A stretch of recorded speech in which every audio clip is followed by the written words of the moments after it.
Gaano po kahanda yun pong ating hanay para ho sa ganitong panahon, lalo't ang Metro Manila po hindi naman din lingid sa kaalaman ng ating mga kababayan. Tayo'y palaging pinahihirapan ng malalang pagbaha dito sa rehiyon.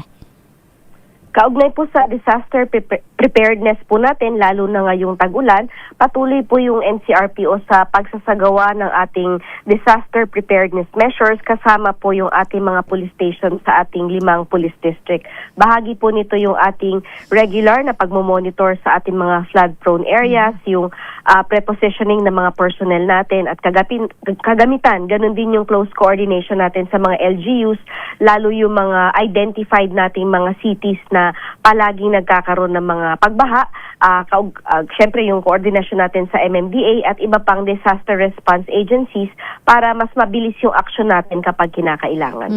Major, ang binabanggit po ng MMDA kamakailan, may mga nananadya daw talaga na barahan yung mga kanal para bumaha sa ilang parte ho nitong NCR. Ano pong magiging action dito, ma'am, ng NCRPO kung meron man?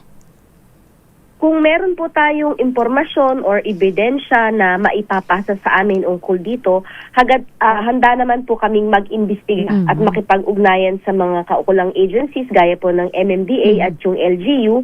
At syempre, hinihikayat po natin yung publiko na mag-report kaagad kapag may nakita silang ganitong gawain para agad nating ma-address or kaya po tumawag sa 911. So ito pong sinasabing sinasadyang barahan or talagang may gumagawa para talagang magbara. So, dapat po mai-report agad po ito sa amin. Mabigyan po agad natin ng action para hindi naman po napeperwisyo yung ating mga kababayan, lalo na po yung mga palaging binabaha. Tapos, palagi pa na, kumaga, sasadyain pa natin talagang bahain yung mga lugar. So, parang napakalaking perwisyo naman po nito sa ating mga kababayan.